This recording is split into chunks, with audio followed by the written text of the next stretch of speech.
नमस्कार, TV 27 news में आपका स्वागत है। मैं हूं अर्णा त्यागी। बुलेटिन की शुरुआत करेंगे खबर दमदार के साथ। सबसे पहले आपको बताएंगे पीएम आवास पर बड़ी बैठक हुई है। पीएम मोदी ने सेना को खुली छूट दे दी है। सेना टारगेट, समय और हमले का तरीका तय करे। साथ ही आपको बता दें कि हमें सेना की क्षमता पर पूरा भरोसा है, पीएम मोदी ने कहा। रक्षा मंत्री राजनाथ सिंह भी इस बैठक में मौजूद रहे। वहीं एनएसए अजीत डोभाल भी बैठक में मौजूद रहे। सीडीएस अनिल चौहान भी इस बैठक में मौजूद रहे। तीनों सेनाओं के प्रमुख भी इस बैठक में मौजूद रहे। तो साथ ही आपको बता दें कि पहलगाम हमले को लेकर पीएम मोदी ने तीनों सेना के प्रमुखों से कहा, उन्हें आतंकवाद से निपटने के लिए खुली छूट दे दी गई है। बड़ी खबर आपको बता रहे हैं। और साथ ही बता दें कि पहलगाम हमले का करारा जवाब देना राष्ट्रीय संकल्प है। इसका तरीका, लक्ष्य और समय सेना तय करे। हमें सेना की क्षमता पर पूरा भरोसा है, पीएम मोदी ने कहा। और साथ ही रक्षा मंत्री Rajnath Singh, chief defence staff Anil Chauhan, national security adviser Ajit Doval और तीनों सेनाओं के प्रमुख साथ ही 1.5 घंटे की ये मीटिंग चली, जिसमें बड़ी जो शुरुआत है वो की गई। साथ ही बता दें कि पहलगाम आतंकी हमले के बाद गृह मंत्रालय में एक अहम बैठक हुई। इस हाई लेवल बैठक में गृह मंत्री अमित शाह के साथ राष्ट्रीय सुरक्षा guard, NSG, border security force, BSF, केंद्रीय रिजर्व पुलिस बल, सीआरपीएफ और सशस्त्र सीमा एसएसबी के वरिष्ठ अधिकारी भी मौजूद रहे। साथ ही आपको बता दें कि केंद्र सरकार की कैबिनेट बैठक बुधवार सुबह 11 बजे फिर होगी। प्रधानमंत्री नरेंद्र मोदी की बैठक अध्यक्षता करेंगे। पहलगाम हमले के बाद ये पहली कैबिनेट की बैठक हुई है। तो साथ ही आपको बता दें कि प्रधानमंत्री ने सेना को खुली छूट दे दी है। उन्होंने कहा कि हमें अपनी सेना की क्षमता पर पूरा भरोसा है। इस दौरान तीनों सेना के प्रमुख भी इस मीटिंग में मौजूद रहे। वहीं एनएसए अजीत डोभाल भी मौजूद रहे और रक्षा मंत्री राजनाथ सिंह भी इस दौरान मौजूद रहे।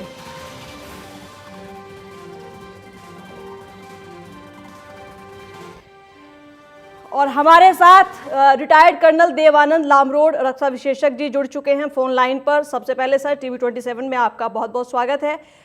जी धन्यवाद आपका। सबसे पहले बड़ा सवाल आपसे जानना चाहेंगे कि पीएम मोदी की जो रक्षा मंत्री राजनाथ सिंह के साथ जो बैठक हुई है, एनएसए, सीडीएस और तीनों सेनाओं के जो प्रमुख की मौजूदगी रही है, आपको क्या लगता है क्या कुछ होने वाला है? देखिए, जो होने वाला है वो सेना के नजरिए से विदित है। देश आज ऐसे मोड़ पर खड़ा है जहां पर लोग जो 22 अप्रैल को जो आतंकी हमला हुआ था, जिसमें हमारे 29 निहत्थे नागरिक मारे गए थे, तो उनका बदला लेने की सब टकटकी लगा के बैठे हैं। पर जो अभी जो मीटिंग हुई है उसका सबसे बड़ा मैं जो निष्कर्ष देखता हूं, उसमें जो प्रधानमंत्री नरेंद्र मोदी जी द्वारा ये कहा गया है कि हमारी सेना जब चाहे जो चाहे वो फैसला कर सकती है। देश चाहता है आतंकवाद का खात्मा हो। तो ये शायद मेरे ख्याल से ऐतिहासिक तौर पे पब्लिकली सेना के लीडरशिप और पॉलिटिकल लीडरशिप द्वारा ओपनली कहा जाना ये बहुत बड़ी बात है। वैसे तो सामान्य जब जब भी ऑपरेशंस होते हैं तो सेना लीडरशिप और पॉलिटिकल लीडरशिप दोनों उच्च स्तर पर बैठ करके हर फैसले की वो सोच विचार करते हैं और उसके बाद सेना फैसला करती है। पर जो ये है, मुझे लगता है कि ये प्रधानमंत्री नरेंद्र मोदी जी ने जो फैसला किया है, देश के अंदर देखिए सेना सदैव तैयार रहती है, सदैव तत्पर है कोई भी देश की इच्छा को पूर्ण करने के लिए। बिल्कुल सर, और जिस तरह से पीएम मोदी ने एक बार फिर से सेना पर पूरा भरोसा जताया है, उन्हें फ्री हैंड दे दिया गया है। और मोदी का तो कहना है कि टारगेट्स का जो तरीका है, समय सेना खुद तय करे।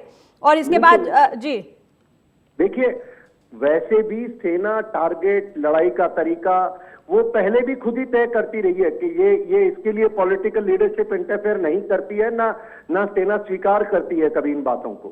पर देश के अंदर ऑपरेशन, अब जैसे कि 2016 में सर्जिकल स्ट्राइक हुई थी, 2019 में पाकिस्तान की सीमाओं में घुस करके सेना ने, भारतीय सेनाओं ने ऑपरेशन किया था, तो उसके लिए बिल्कुल पॉलिटिकल लीडरशिप का क्लियरेंस चाहिए होता है।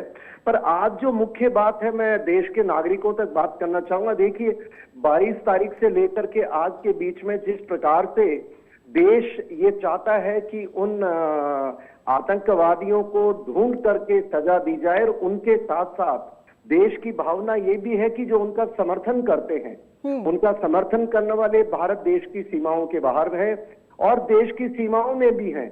इसका मैं आपको उदाहरण देना चाहूंगा। देखिए, अभी सब ये मानते थे कि आज मैंने देखा कि कोई पोस्टर की चर्चा हो रही है देश के अंदर, जो एक राजनीतिक पार्टी ने प्रधानमंत्री का गला काट करके गले के हेडलेस बॉडी बना करके एक पोस्टर दिया है। और ऐसी ऐसी घटनाएं, तो मैं मानता हूं ये जो भी पार्टियां कर रही हैं वो कहीं न कहीं उन उग्रवादियों को, देश के दुश्मनों को, पाकिस्तान को कवरिंग फायर देने की कार्रवाई कर रही हैं। वो अपना कितना ही राष्ट्रभक्ति दिखाएं, कितना ही लॉजिक दें, बट ये क्लियर है कि जो ये वो ताकतें हैं जो देश का और सेना का मनोबल गिराने की कोशिश करते हैं। और अभी तक पॉलिटिकल पार्टीज एक दूसरे का बचाव करती थी, तो पर सर आज के बाद इसको क्या यहाँ पर मैं जानना चाहूंगी कि क्या आतंकियों पर कार्रवाई करने के लिए आर्मी को जो खुली छूट है, इसको वैसे ही समझा जाए जैसे घाटी में आतंकी घटनाओं पर, पत्थरबाजी की घटनाएं पर नकेल कसने के लिए मोदी ने अब जो फ्री हैंड राइट दिया है, जिसका असर अब बड़े पैमाने पे भी देखा जा। जी देखिए, अभी क्या है, जो देश की सीमाओं के अंदर जो भारतीय सेना अपना काम करती है वो कॉन्स्टिट्यूशन के हिसाब से होता है, वो स्थानीय कानून के हिसाब से होता है। जैसे कश्मीर के अंदर हमारे को स्पेशल पावर्स दिए जाते हैं कि आप इस इलाके में उग्रवाद से लड़ाई लड़े।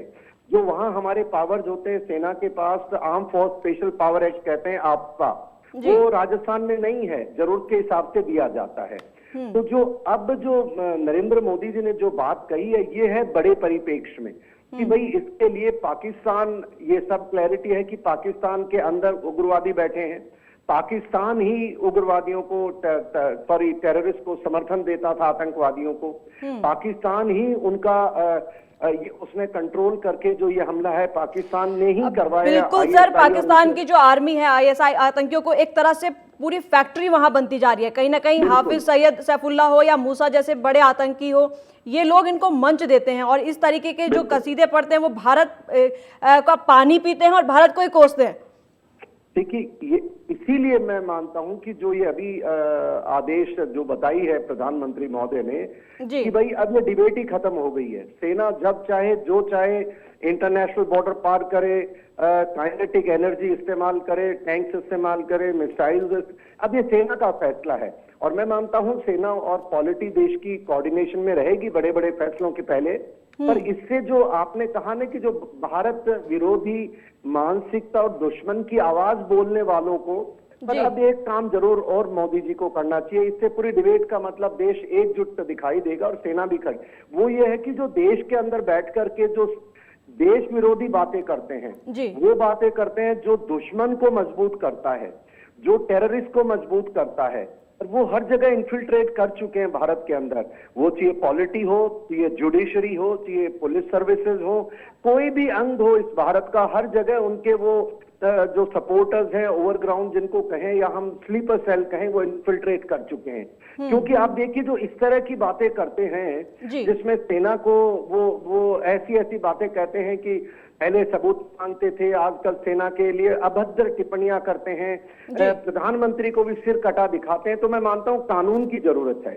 अब जब तक ये ऑपरेशन पूरा नहीं हो जाता आतंकवाद की लड़ाई का, तब तक एक कानून आना चाहिए कि जब भी कोई व्यक्ति सेना के या ऑपरेशनल मैटर्स के ऊपर वो राजनीतिक बहाना बना करके, कानून की आड़ लेकर के कुछ गलत करता है जिससे देश की छवि खराब हो, जिससे सेना का मनोबल खराब हो, ऑपरेशन पे फर्क पड़ता हो, उन लोगों के ऊपर एफआईआर करते हुए उनको जेल में डाला जाना चाहिए जब तक कि ऑपरेशन खत्म नहीं होता। उसके बाद सरकार चाहे सो करे। ये होना बड़ा अनिवार्य है, कानून बनना चाहिए। और किसी आदमी को ये छूट नहीं दी जा सकती राष्ट्रीय सुरक्षा के मामले में। ये डेमोक्रेसी का सवाल नहीं है, ये राष्ट्रीय अस्मिता का सवाल है, राष्ट्रीय सुरक्षा का सवाल है, हमारे नागरिकों की भावनाओं का सवाल है, ऐसा मैं मानता हूँ। जी सर, यहाँ ये भी जानना चाहेंगे कि जिस तरह से भारत सरकार ने अभी तो जो इंडस वाटर है ट्रीट उसको सस्पेंड किया, अब जब कल सीसीएस की दूसरी बैठक होगी तो इससे क्या उम्मीद लगती है कि पाकिस्तान को जो आतंकिस्तान बना हुआ है, क्या कोई और बड़ा फैसला हो सकता है? जी देखिए, अभी तो पाकिस्तान का कुछ हुआ ही नहीं है। अभी तो देखिए ये टाइम लिया है हमारी सुरक्षा एजेंसियों ने क्लियर करने के लिए कि दुश्मन टेररिस्ट जो यहाँ घूम रहे हैं उनको तो सेना आधों को मार चुकी है और मार देगी, वो मुद्दा नहीं है। अब ये क्लैरिटी हो गई है कि पाकिस्तान प्रायोजित द्वारा ये हमला किया गया है, हमारे नागरिकों की हत्या। जी। और इसके अंदर पाकिस्तान के आर्मी चीफ मुनीर और आईएसआई के जो उनके चीफ हैं डीजी, वो दोनों शामिल हैं। बिल्कुल उनके हाथ इन खून से सटे हुए हैं। और देश के अंदर और एक आवाज उठी है कि इस बार अगर मारना है, खत्म करना है आतंकियों के साथ साथ आतंकियों के आकाओं को, जो मुनीर जैसे हैं, जो इनको प्लान करते हैं, उनको भी टारगेट करके उनको भी खत्म करना पड़ेगा। अन्यथा इस मांग को देखते हुए आप देखिए कि जो युद्ध होता है अकेला सेना का युद्ध नहीं है, इसमें विभिन्न प्रकार की स्ट्राइक्स होती है, जैसे डिप्लोमेटिक स्ट्राइक्स हैं। डिप्लोमेटिक यानी कि दुनिया के देशों को बताना, हमारी स्थिति मजबूत करना और उनका समर्थन हासिल करना। और मैं मानता हूं भारत सरकार ने बहुत अच्छे तरीके से अंतर्राष्ट्रीय स्तर पे शायद पहली बार है हमारे 47 के बाद के इतिहास में, जहां अमेरिका, रूस और चीन, फ्रांस, यूके, जितने भी प्रमुख दुनिया के देश हैं वो भारत के साथ खड़े हैं। और साथ साथ वो लोग, वो देश भी साथ खड़े हैं जो इस्लामिक ब्रदरहुड से जुड़े हुए हैं, लाइक सऊदी अरेबिया। पाकिस्तान ये जानते हुए कि इस्लामिक राष्ट्र है पर उससे दूरी बना ली है लोगों ने। तो जो हमारी जो डिप्लोमेटिक स्ट्राइक है वो सफल हो चुकी है। उसके बाद आइए आप देखिए जो वाटर डिप्लोमेसी जिसको हम कहते हैं, और वो क्योंकि पूर्व के अंदर हमने कोई गलत नहीं किया है अभी, जिसकी बात कर रहे इंडस वाटर ट्रीटी को रद्द किए जाने की, मैं आपको ये बता सकता हूं कि ये ट्रीटी, क्योंकि इसके अंदर त्रुटियां थी, नागरिकों को मैं इतना ही कह सकता हूं, बहुत लंबी ये कहानी है, बट ये है कि इसके अंदर जब 1960 में इसको भारत सरकार ने एक्सेप्ट किया था तो उस समय बहुत सारी त्रुटियां थी। ओनली 20% वाटर हमारे पास था, 80% पर चलिए, पर जो आज सर एक चीज यहाँ ये भी जानना चाहेंगे कि मान लीजिए अगर युद्ध जैसी स्थिति बन जाती है तो क्या भारत और जो पड़ोसी मुल्क है उसकी भी यहाँ पे बात कर लेते हैं, आर्थिक व्यवस्था से अगर बात करें तो ये युद्ध कितने दिन तक आप इसको देख पा रहे हैं? देखिए ये कहना आजकल बड़ा कठिन है। अगर हाल ही में देखें कि यूक्रेन और रूस जो इतने बड़े, इतना फर्क है उनमें ताकत का, इतना फर्क है, तो ये कहना कि कितने दिन में खत्म हो जाएगा, मैं तो क्या कोई भी विद्वान या कोई भविष्यवाणी करने वाले लोग भी नहीं कर सकते। दूसरी तरफ हमास और इजराइल का देख लीजिए, 7 अक्टूबर 2023 से आज तक चलता आ रहा है। पर भारत और पाकिस्तान का मामला अलग है। कुछ देखिए, भारत और पाकिस्तान का मामला ऐसा है कि पाकिस्तान आज के दिन उसकी जो इकोनॉमी है वो बहुत बुरा हाल है। उसके पास तो जैसा आंकड़ा है कि वो 3 दिन से ज्यादा युद्ध लड़ ही नहीं सकता है। उसके पास एमुनेशन नहीं है, उसके पास सर अभी समय इतनी ही अनुमति देता है। आपने जितनी भी जानकारी दी उसके लिए बहुत बहुत शुक्रिया हमसे बातचीत के लिए। तो साथ ही आपको बता दें कि तीनों सेनाओं के प्रमुख मौजूद रहे। एक बड़ी मीटिंग में बड़ा फैसला लिया गया है। पीएम मोदी की तरफ से सेना को खुली छूट दे दी गई है। रुक करेंगे अगली खबर का। कांग्रेस पार्टी के सोशल मीडिया हैंडल एक्स पर फोटो शेयर करते हुए प्रधानमंत्री मोदी को गायब दिखाए जाने पर राजनीति तेज हो गई है। बीजेपी के राष्ट्रीय प्रवक्ता गौरव भाटिया ने कहा कि देश में राष्ट्रीय राजनीतिक दल है जो हमारे बीच है, लेकिन अगर हमें उन्हें लश्कर ए पाकिस्तान कांग्रेस कहें तो गलत नहीं होगा।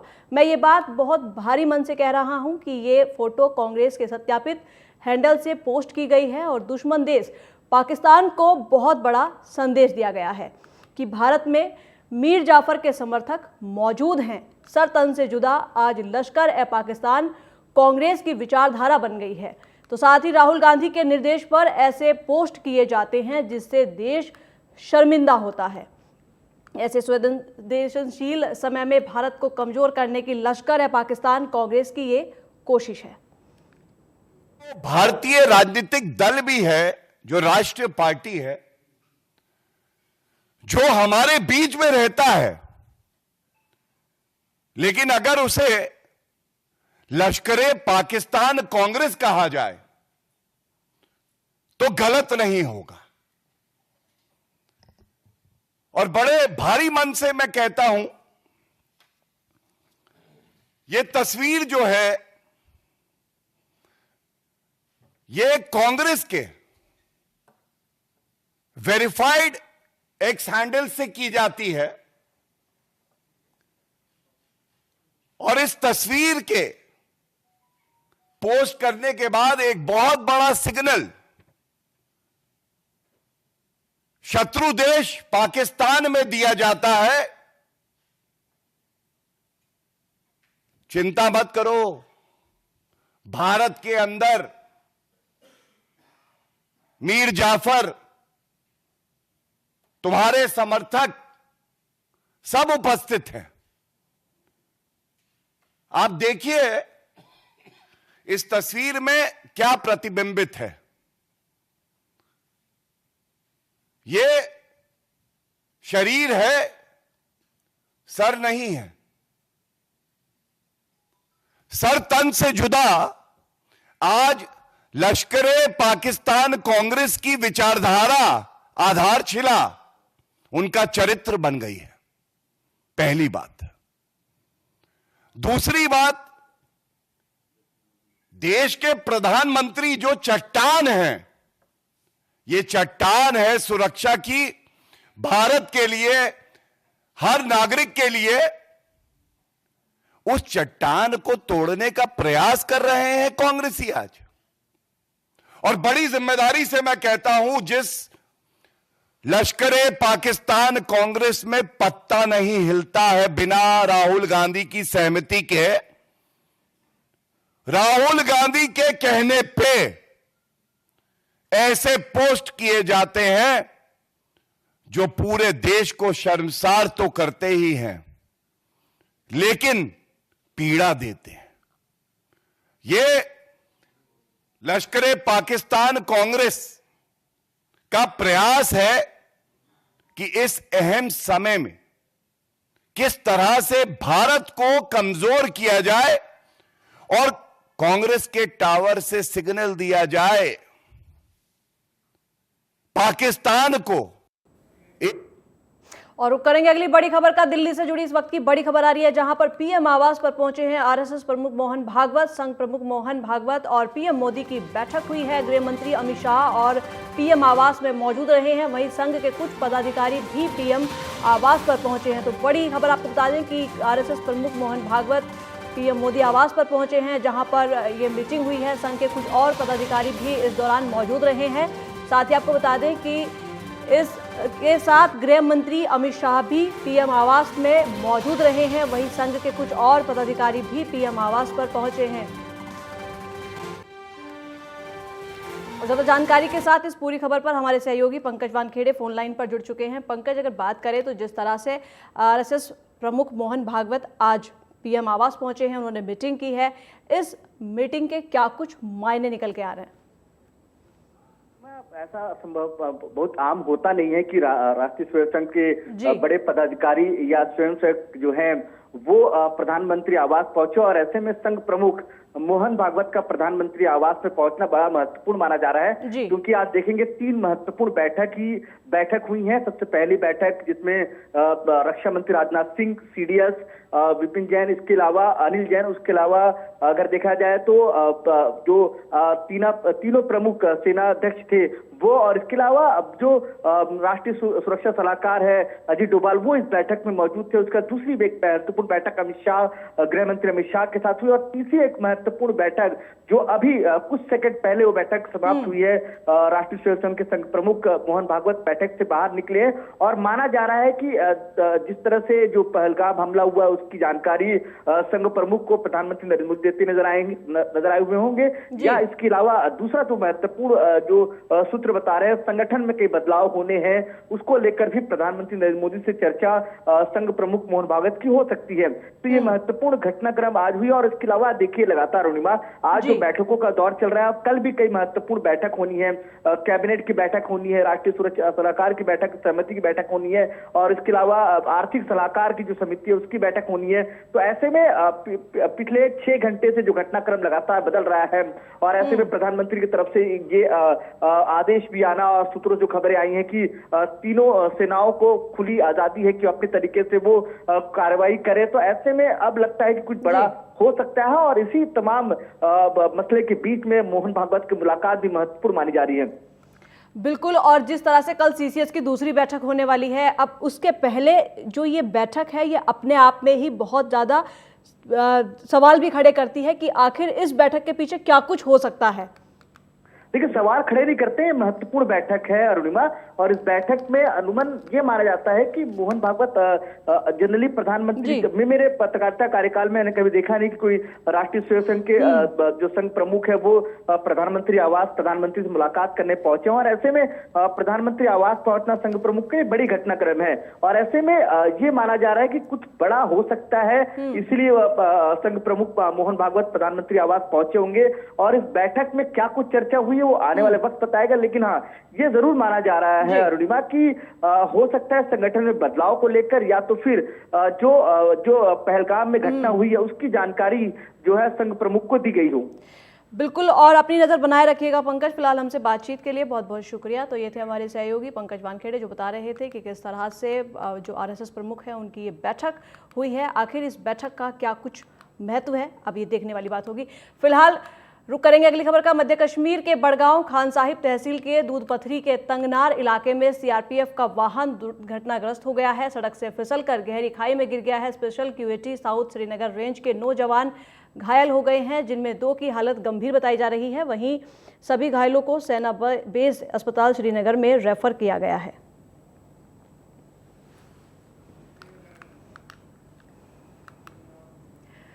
और खबर महाराष्ट्र के धुले में पुलिस को बड़ी कामयाबी मिली है। पुलिस ने शिरपुर थाना क्षेत्र के चिलारे गांव के इलाके में 605 किलो गांजा बरामद किया है, जिसका अंतर्राष्ट्रीय बाजार में कुल कीमत 42,35,000 रुपए बताई जा रही है। पुलिस ने एक आरोपी को भी गिरफ्तार किया है।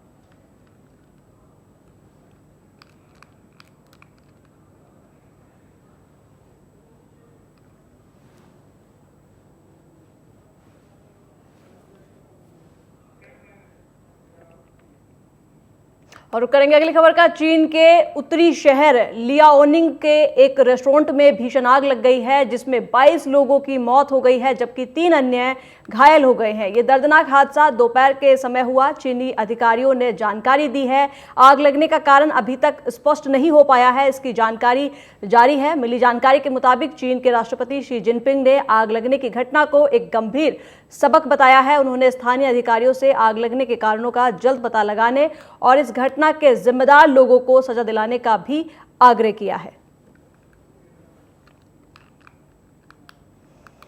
और खबर भोपाल कांग्रेस विधायक आरिफ मसूद का मामला सामने आया है। आरिफ मसूद की सुरक्षा बढ़ाने की दिग्विजय सिंह ने मांग की है। वहीं दिग्विजय सिंह ने एक्स पर पोस्ट करते हुए सुरक्षा बढ़ाने की भी मांग की है। भोपाल पुलिस कमिश्नर से सुरक्षा बढ़ाने को लेकर भी उनकी मांग की गई है। मामले में दिग्विजय सिंह ने कार्रवाई करने की भी मांग की है। वहीं आरिफ मसूद को सोशल मीडिया पर मिली थी जान से मारने की धमकी। वक्फ बोर्ड बिल के खिलाफ 30 अप्रैल को रात 9 बजे रैली निकालेंगे। जान से मारने की धमकी देने वाले व्यक्ति के खिलाफ भी मामला दर्ज किया गया है। और खबर वैशाख सतुवाई अमावस्या के अवसर पर चित्रकूट स्थित भगवान कामतनाथ के दर्शन और पूजन के लिए श्रद्धालुओं का भारी जमावड़ा देखने को मिल रहा है। जहां दूर दूर से चित्रकूट पहुंचे श्रद्धालु भक्त मंदाकिनी नदी में स्नान करने के बाद कामतगिरी पर्वत की परिक्रमा कर अपनी मनोकामनाएं पूरी करने के लिए दिखाई पड़ रहे हैं। वहीं दूसरी तरफ प्रशासन ने भी श्रद्धालु भक्तों की सुरक्षा और सुविधा के लिए पूरी तरह से मुस्तैद नजर आ रहे हैं। बता दें कि जगह जगह पुलिस बल तैनात की गई है, साथ ही यातायात व्यवस्था को सुचारू बनाए रखने के भी प्रयास किए गए हैं।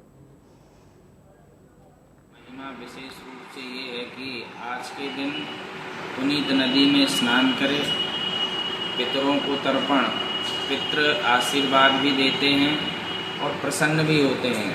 आज के दिन सतुआ का दान भी किया जाता है। तो मुख्य रूप से किसान भाई बहन आ रहे हैं, माँ मंदाकिनी गंगा में स्नान कर रहे हैं, कामतानाथ भगवान में परिक्रमा लगा रहे हैं और सतुआ को भी दान कर रहे हैं। भिक्षुकों को भी दान करते हैं, मठ मंदिरों में भी दान करते हैं, साधु संतों को दान करते हैं। और फिलहाल इस बुलेटिन में इतना ही। देश और दुनिया की ताज़ा खबरों के लिए देखते रहिए TV27 न्यूज़। नमस्कार।